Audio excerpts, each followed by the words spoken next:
I posted this card on my blog today and I've gotten quite a few questions about how I got the snowman white. So I thought I would do a quick tutorial about using a craft stamp pad to fill in open space instead of just using it for solid white stamping. For this tutorial I'm going to be using this snowman stamp, Cappy, from Whippersnapper. This is one of my stamps from last year, and she has nice open space for filling in white, and then you can choose to color her scarf and her hat a different color. So she'll be a good example for this tutorial. I've stamped Cappy in black StazOn ink. Whenever I do watercoloring I like to stamp in StazOn, and it allows the images to stay permanent while I'm using watercolor techniques on the paper.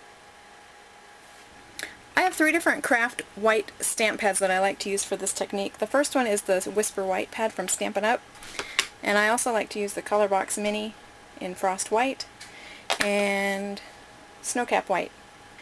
So basically what you want to do is you want to pounce your white ink onto some sort of a surface. I use a big acrylic block, and I just pounce the ink onto the pad to get a good amount of ink onto the pad. Before you get started on your project, it's a good idea to test your inks to see what kind of results you're going to get. Here I've stamped Whisper White from Stampin' Up! And this is the Snowcap from Adirondack Ranger. And then this is Frost White from Colorbox. And this just kind of gives me an idea of what kind of coverage I can get from the different inks. You'll see that the Snowcap White is quite a bit lighter than Whisper White and Colorbox. I use a water brush. This one is just a Niji water brush. It has a reservoir and the water squeezes out through the bristles.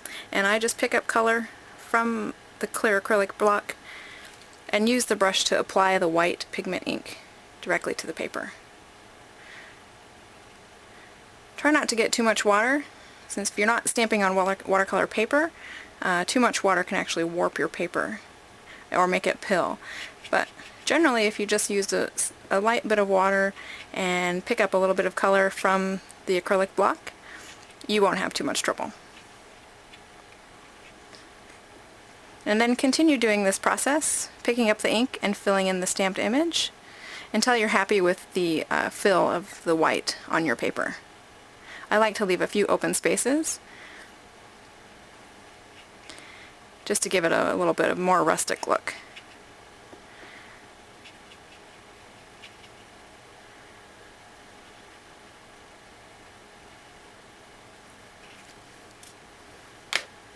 So I've gone ahead and filled in this snowman on brown cardstock, and you don't have to use just craft colored, you can use different colors of cardstock too.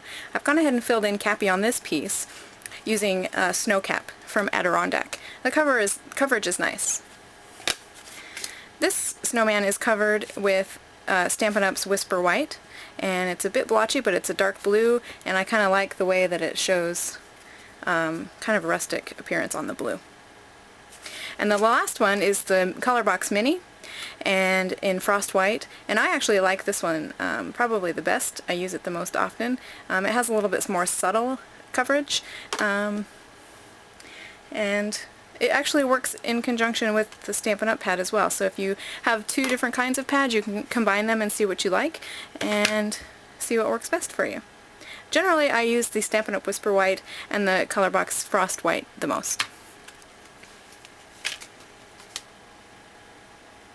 So you can see on my finished card that there's a little bit of open space left where I put the ink on slightly lighter than I did around the outside edges.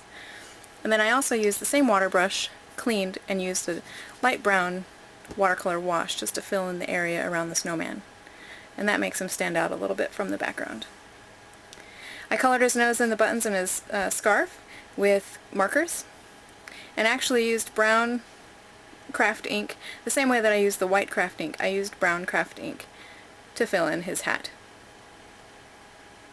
Well, I hope this is helpful, and enjoy!